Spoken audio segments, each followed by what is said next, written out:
안녕하세요. 여러분 반갑습니다. 아레스입니다. 어제는 장전에 또 상승을 하는 모습을 보여주다가 미국 10년물 국채 수익률이 4.2를 뚫고 14년 만에 최대치를 보여주어서 시장이 하락했습니다. 1% 미만대로 하락했는데 이는 어느 정도 악재가 이미 시장에 반영이 되어 있었다고 해석한 결과로 보여집니다. 그러나 테슬라의 실적이 약간 안 좋게 나와서 지금 선물 시장은 나스닥 1% 이상 하락 시작을 보여주고 있습니다. 테슬라는 매출은 조금 예측보다 낮게 나왔지만 주당 순이익은 예측치보다 높게 나왔습니다.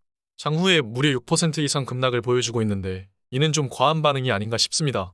이런 실적 발표 후 급락의 기회를 보여줄 때 매수를 하면 거의 대부분 항상 좋은 결과로 이어졌던 것 같습니다. 만약에 오늘도 시장이 전체적으로 하락하는 분위기라면 RSI를 보고 조금씩 담아두는 것도 괜찮은 선택일 것 같습니다. 제가 좋아하는 마켓타이머 미네르비니는 지금 랠리를 좋게 보진 않지만 단기 랠리 더 상승 가능성이 있다고 말했습니다. 어느 정도 시장이 과매도를 했다고 보고 있는 것 같아요. 제 뷰도 마찬가지입니다. 어제는 미국 10년물 국채 금리가 14년 만에 최고치로 올랐습니다. 국채를 보고 있는데 저도 정말 놀랄 정도로 많이 오르더군요. 연준의 의지가 반영되어 국채 시장을 지배하고 있습니다. 이는 연준 세인트 블라드 총재가 했던 말 때문에 시장에서 국채 매도 현상이 일어났다고 보고 있습니다. 국채를 대량으로 매도했기 때문에 국채 금리가 오르는 것이죠. 또한 어제는 베이지북 발표가 있었습니다. 연준이 지금 경제를 어떻게 바라보냐가 담긴 조사 보고서 같은 개념인데요. 여기서는 경기 둔화 우려가 확산되고 인플레이션 압력이 완화되고 있다고 발표했습니다. 지금은 90% 이상의 CEO들이 내년에 경기 침체가 온다고 확신하고 있어요. 바이든 대통령은 역시나 중간선거 기간답게 전략 비축률을 풀겠다고 말했습니다. 물가를 잡기 위해서 노력하고 있다는 모습을 보여주려고 하고 있습니다. 이는 인플레 억제에 도움이 됩니다. 영국은 정말 답이 없는 상황에 직면했습니다. 물가가 40년 만에 최고치입니다. 특히 식품 가격이 많이 올랐다고 합니다. 이는 엄청나게 강력한 금리 인상을 예견하고 있습니다. 지금의 전망을 가장 잘 표현해주는 기사가 나왔습니다. 뉴욕타임스에서 연준이 금리 인상 속도 조절을 12월에 의논하기 시작할 것이라는 기사입니다. 12월은 통상적으로 산타랠리가 있는 달입니다. 이때의 주식이 정말 산타클로스가 온 것처럼 불타오르죠. 시기가 시기답게 미국의 소비도 가장 강한 달입니다. 이때에 연준이 피벗을 한다면 또 엄청난 산타랠리도 기대해 볼 만합니다. 다만 지금의 경제 여건이 임금 강세와 중고차 가격 하락 등 복합적으로 작용하기에 신중한 논의를 위해 12월로 미루고 지켜볼 것으로 생각됩니다. 여러분, 지금 사도 되냐고 묻는 분들이 많아서 대답해드리겠습니다. 정답은 지금 더 나은 대안이 없다입니다. 미국 말고 다른 곳에 투자해야 할 이유가 없어요. 지금은 매도가 아니라 매수를 언제 해야 하는지를 더 고려해야 하는 시기입니다.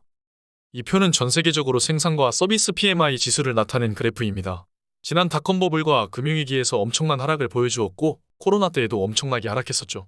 지금의 수준도 경제 여건을 고려했을 때 많이 하락해 있는 상태입니다. 여기서 그나마 가장 나은 곳은 어디일까요? 바로 미국입니다. 초록색으로 표시된 부분이 강하다는 뜻입니다. 여기서 빨간색으로 갈수록 투자해야 할 이유가 없는 것이죠. 미국만 제일 팔았습니다. 전 세계를 고려했을 때 미국보다 나은 대안이 없어요.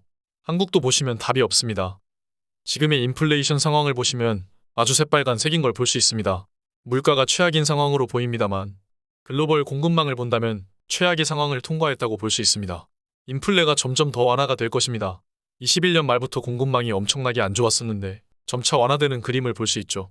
색으로 보시면 됩니다. 생산자 물가지수도 하락하는 모습을 보여주고 있고요. 이는 소비자 물가보다 선행하고 있습니다. 소비자 물가도 따라서 내려온다는 뜻이죠. 미국의 S&P 500% 수준도 15입니다. 주가가 비싸지 않습니다. 한국의 상황은 최악이죠. 미국의 자산이 제일 나은데 주가가 비싸지 않다면 미국의 주식을 사야지. 한국 주식이 싸다고 무작정 매입을 한다면 패가망신하는 지름길이자 잃어버린 10년, 20년이 될 수도 있는 길입니다. 가장 좋은 상태에 있고 비싸지 않으며 대안이 없는 주식을 사야 합니다. 그것은 바로 미국 주식입니다. 미국 주식이 전 세계 시장보다 먼저 나가고 먼저 하락하면 먼저 상승합니다. 그 이후에 세계 자산이 줄줄이 따라오는 순리이죠. 대안이 없는 자산을 사야 합니다. 그것이 바로 미국 주식이고 1등부터 100등까지 미국 기술 기업을 모아놓은 나스닥입니다. 이는 아무리 강조해도 지나치지 않습니다.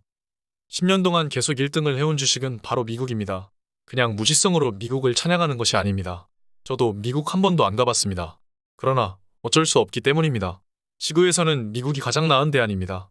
그 외의 대안은 없습니다. 지금의 경기 지표는 4개월째 하락하고 있습니다. 인플레이션도 정점을 찍고 점점 하락하고 있습니다. 지금 최고의 자산을 사야 합니다. 인플레 정점은 벌써 지났는데 지금부터 현금을 은행에 넣어둬야지 하고 일반 사람들처럼 생각하는 투자 마인드는 제발 버리시기 바랍니다. 우리는 다르게 행동해야 합니다. 투자로 대한민국에서 양도세를 내는 사람은 몇 퍼센트가 되지 않습니다. 100명 중에 90명이 인플레 때문에 주식 접고 은행에 돈을 넣는다고 한다면 우리는 그 반대로 행동해야 합니다. 지금이 그럴 때입니다. 우리는 지금 사야 할 때를 고민해야지 팔 시기를 고민해야 할 시기가 아닙니다. 명심해 주시기 바랍니다. 지금 같은 시기에 집중을 해주셔야 내 자산이 시드가 되어 나중에 빛을 발합니다. 오늘 여기까지 하겠습니다. 지금까지 목숨 걸고 레버리지와 테슬라 투자하는 RS 미국 주식이었습니다. 감사합니다.